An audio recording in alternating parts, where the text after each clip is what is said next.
लोकसभा के बाद अब राज्यसभा में भी भारतीय जनता पार्टी बहुमत खो चुकी है।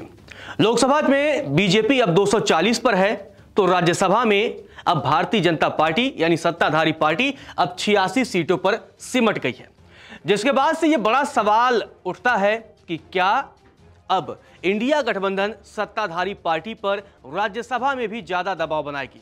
जिस तरह से पिछले दिनों लोकसभा में देखा गया कि किस तरह से इंडिया गठबंधन लगातार सत्ताधारी पार्टी पर हावी रही, तो क्या अब राज्यसभा में भी सत्ताधारी पार्टी पर इंडिया गठबंधन के नेता हावी दिखेंगे।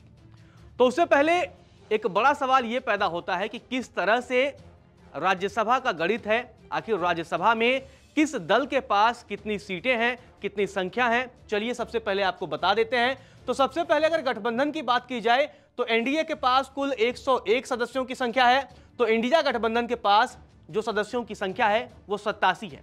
भारतीय जनता पार्टी के पास 86 सांसद है राज्यसभा में, तो कांग्रेस के पास राज्यसभा में 26 सदस्य हैं। ममता बनर्जी की टीएमसी के पास 13, वहीं जगन मोहन रेड्डी की वाईएसआरसीपी के पास 11 सांसद राज्यसभा में हैं। तो आम आदमी पार्टी की जो राज्यसभा में सदस्यों की संख्या है वो 10 है। इसके अलावा एमके स्टालिन की पार्टी डीएमके के जो सदस्यों की संख्या राज्यसभा में है वो 10 है। आपको बता दें इनमें से कांग्रेस के साथ यानी इंडिया गठबंधन का जो हिस्सा है उनमें कांग्रेस है, टीएमसी है, आम आदमी पार्टी है और डीएमके है। जबकि वाईएसआरसीपी ये किसी भी गठबंधन का हिस्सा नहीं है, न ये एनडीए के साथ है और न ही इंडिया के साथ है। इसके अलावा आप देखिए बीजेडी के पास राज्यसभा में जो संख्या है वो 9 है।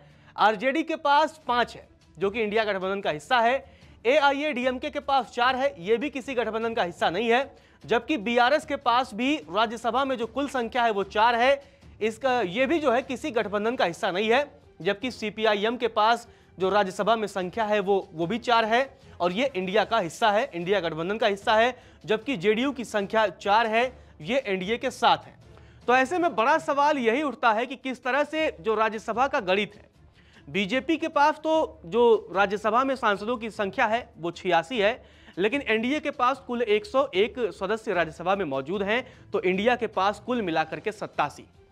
अब ऐसे में बड़ा सवाल यही है कि जो किसी भी गठबंधन का हिस्सा नहीं है, जैसे कि आप देखिए बीआरएस, एआईएडीएमके और बीजेडी, अगर इनके सदस्यों की संख्या जोड़ी जाए, आप देखिए किस तरह से 17 ये हो जाएंगे और इसके बाद से वाईएसआरसीपी के 11 अगर जोड़ दिए जाए तो ये 28 सदस्य बहुत ही महत्वपूर्ण भूमिका में आने वाले समय में होने वाले हैं।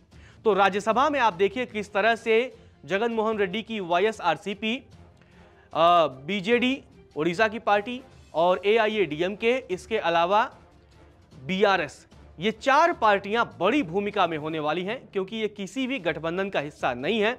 ऐसे में ये बड़ा अहम रोल हो जाएगा कि ये 4 पार्टियां किसका साथ देती हैं। जब कोई भी बिल राज्यसभा में आएगा तो किसके समर्थन में ये पार्टियां खड़ी होंगी।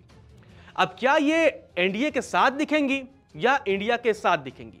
हालांकि आधिकारिक रूप से ये चारों पार्टियां किसी भी गठबंधन का हिस्सा तो नहीं है, लेकिन फिर भी जब राज्यसभा में किसी बिल पर वोटिंग होगी तो इनके जो वोट हैं कुल मिलाकर के 28 वोट वो काफी महत्वपूर्ण हो जाते हैं, क्योंकि बिल पास कराने में इन 28 वोटों की भी जरूरत होगी। अब सबसे पहले वाईएसआरसीपी की ही कहानी समझते हैं। आंध्र प्रदेश के मुख्यमंत्री रहे अभी कुछ समय पहले ही जगन मोहन रेड्डी। चंद्रबाबू नायडू की पार्टी ने विधानसभा चुनाव में उन्हें हरा दिया और चंद्रबाबू नायडू की पार्टी टीडीपी अब जो है वो एनडीए का हिस्सा है और केंद्र सरकार में भी भागीदार है। अब ऐसे में एक बड़ी चुनौती बीजेपी के सामने ये होगी कि टीडीपी का समर्थन तो उन्हें मिल रहा है। अब ऐसे में क्या जगन मोहन रेड्डी की पार्टी के जो 11 सदस्य राज्यसभा में मौजूद हैं वो भी उनका साथ देंगे किसी बिल को पास कराने में। ये अपने आप में एक बहुत बड़ी बात हो जाएगी, क्योंकि आप देखिए किस तरह से आंध्र प्रदेश में लगातार जो है जगन मोहन रेड्डी और चंद्रबाबू नायडू के बीच जंग चलती रही है और इस जंग के जो 2 सिपाही हैं उनमें एक तो एनडीए का हिस्सा है जबकि दूसरा नहीं। ऐसे में जगन मोहन रेड्डी का स्टैंड बड़ा जो है वो मजेदार होने वाला है। वो किसके साथ जाएंगे कुछ कहा तो नहीं जा सकता है। हालांकि इंडिया के साथ जाने की, खासकर कांग्रेस के साथ जाने की भी जगन मोहन रेड्डी की संभावना कम दिख रही है, क्योंकि कांग्रेस ने उनकी बहन वाई एस शर्मिला को प्रदेश अध्यक्ष बनाया और वो काफी आक्रामक रही है जगन मोहन रेड्डी के खिलाफ, तो लगातार कांग्रेस भी जगन मोहन रेड्डी के खिलाफ लगातार आक्रामक रही है। हालांकि पिछले टर्म में हमने देखा है, खासकर लोकसभा चुनाव के पहले जब जब पार्लियामेंट का सेशन चला है, तो उस दौरान जो है जगन मोहन रेड्डी तमाम बिलों पर, चाहे लोकसभा हो चाहे राज्यसभा हो, वो एनडीए सरकार के साथ दिखे थे, बाहर से उन्होंने समर्थन दिया था। अब ऐसे में एक बड़ा सवाल यही उठता है कि जगन मोहन रेड्डी की पार्टी किस तरफ जाएगी, क्योंकि बगावत तो दोनों तरफ है। अब बात करते हैं बीजेडी की। नवीन पटनायक की पार्टी है और अभी हाल ही में हुए विधानसभा चुनाव में ओडिशा में भारतीय जनता पार्टी ने बीजेडी को शिकस्त दी है, जिसके बाद से मतलब ओडिशा में बीजेपी बनाम बीजेडी का मुकाबला हो गया। अब ऐसे में कांग्रेस को उम्मीद है कि बीजेडी इंडिया गठबंधन का सपोर्ट कर सकती है और सरकार को घेरने में उसका साथ दे सकती है। हालांकि पिछले दफा हमने तमाम बार पार्लियामेंट में देखा गया कि नवीन पटनायक की पार्टी चाहे लोकसभा हो चाहे राज्यसभा हो, वो सरकार के साथ तमाम मुद्दों पर खड़ी दिखी थी। लेकिन अब सियासी समीकरण बिल्कुल बदल चुके हैं।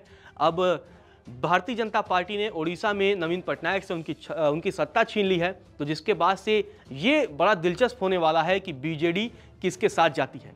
कांग्रेस के लोग तो उम्मीद लगाए बैठे हैं कि बीजेडी सरकार को घेरने में उनका साथ देगी। अब बात करते हैं एआईएडीएमके की। तमिलनाडु की पार्टी है और डीएमके की कट्टर विरोधी पार्टी है, एमके स्टालिन की पार्टी की विरोधी है। तो ऐसे में इसके तो इंडिया गठबंधन के साथ जाने की संभावना कम है, लेकिन एनडीए के साथ आने की भी मतलब तमाम जो है वो कसक रह सकती है, क्योंकि बीजेपी और एआईएडीएमके में एक समय गठबंधन था, लेकिन वो गठबंधन अब टूट चुका है। विधानसभा चुनाव या लोकसभा चुनाव से पहले ही वो गठबंधन टूटा था और अब दोनों पार्टियां एक दूसरे से अलग हैं। तो ये भी देखना दिलचस्प होगा कि क्या एआईएडीएमके एनडीए का साथ देती है या नहीं। इंडिया के साथ जाना थोड़ा इसलिए मुश्किल लग रहा है क्योंकि डीएमके की वो कट्टर विरोधी पार्टी है। अब बात करते हैं बीआरएस की। तो बीआरएस किसके साथ जाएंगे, क्योंकि केसीआर की ये पार्टी है और कांग्रेस ने केसीआर से तेलंगाना की सत्ता छीन ली है। तो ऐसे में ये बड़ा दिलचस्प हो जाएगा कि बीआरएस के जो 4 सदस्य राज्यसभा में मौजूद हैं वो किसके साथ जाते हैं, क्योंकि ये भी अपने आप में एक बड़ा सवाल रहेगा, क्योंकि कांग्रेस ने ही बीआरएस से उनकी सत्ता छीनी है तेलंगाना में और कांग्रेस की वो घुर विरोधी पार्टी बन चुकी है। अब क्या बीआरएस एनडीए की तरफ रुख करती है या नहीं।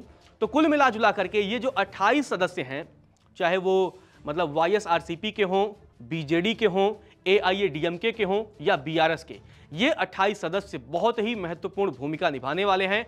ये जिसके साथ जाएंगे वो पार्टी राज्यसभा में मजबूत दिखेगी, वो गठबंधन राज्यसभा में मजबूत दिखेगा, क्योंकि एनडीए के पास राज्यसभा में कुल सदस्यों की संख्या 101 है तो इंडिया के पास 87 है। ऐसे में ये 28 काफी हद तक डिसाइड करने वाले हैं कि राज्यसभा में कौन सा गठबंधन ज्यादा मजबूत दिखेगा।